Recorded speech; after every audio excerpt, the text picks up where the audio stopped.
Hi, I'm Andy Parkin, Managing Director of the multi-award-winning Speed Screed. I'm here to talk about Anhydrite Screeds. So exactly what are they? Well, we're used to cement being a part of the mixers, but in this case it's an anhydrite binder, so there's no cement whatsoever. So where does anhydrite come from? Mainly in the UK, it's from the chemical industry. It's production of acid, and it's a waste product that would normally go to landfill, but in this case it's milled and it's actually used in screed. So does that mean that there's any detriment to the product? Does it mean that it's weaker, it's not as durable? No, none of those things. It's equally as strong. It works to its design strength. It has a design strength.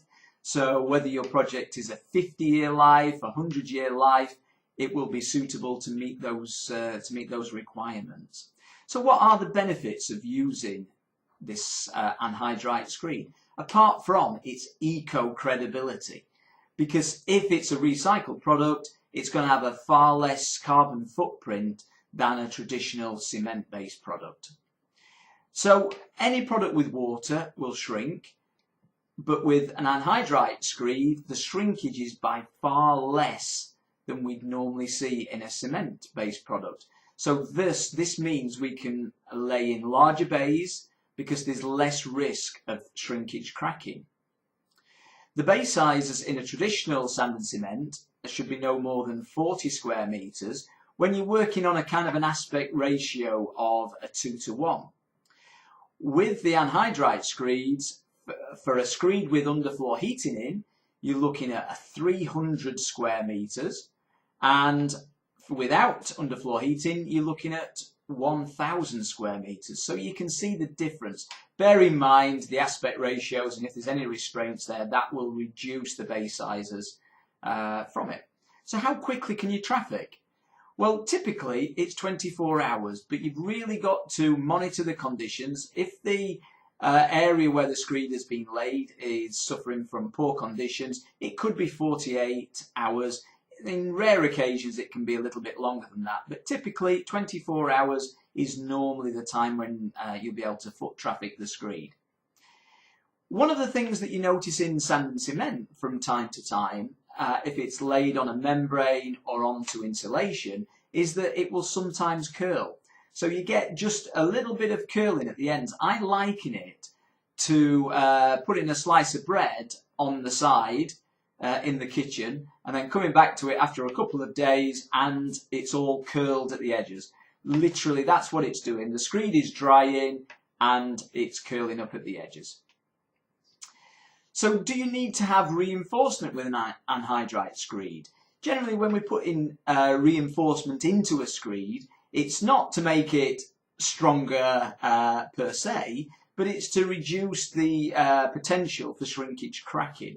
So because the shrinkage is by far less in this particular product, we don't need the fibres to be added. So how can we get a bit of a perspective of what the product is actually capable of in terms of its overall performance when it's laid? Well, it can be pumped 200 meters. So the vehicles deliver it in a truck mixer, and so it's then discharged directly into the hopper of the screed pump. It's a worm-fed system, so it's a screw that turns and pushes the screed through the pipe, and so that can be, with a typical machine, can be actually delivered 200 meters away from the point where the truck mixers come in. So that gives you great flexibility. There's even opportunity to piggyback with pumps if greater length is required. So how quickly does that actually pump through?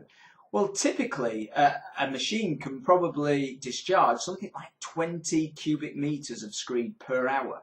And just to put that into some kind of context, you can see that 6 cubic meters at 50 mil depth will actually cover an area of 120 square meters.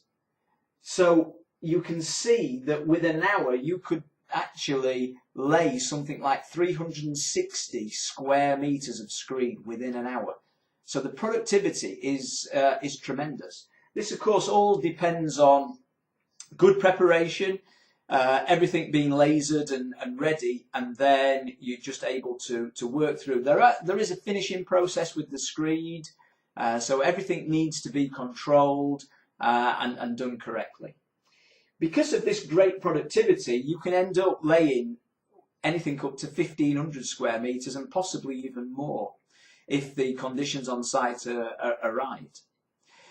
One of the big benefits when laying underfloor heating with this system is that it's almost twice the thermal conductivity of a cement-based product, of a traditional sand and cement. So you can see that over a period of time, just think of the cost savings of that screed that will heat and cool quicker. The product in itself is very controllable. It's very clean from the perspective of site. You're not having materials delivered to site, having to store them, being left with big piles of materials.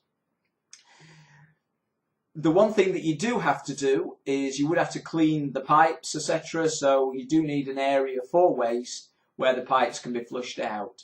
But really the material goes into the hopper, is pumped through to the area where the screed is being laid. Nice and simple. I hope that's been informative. If you do need any further information, don't hesitate to contact me. Thank you.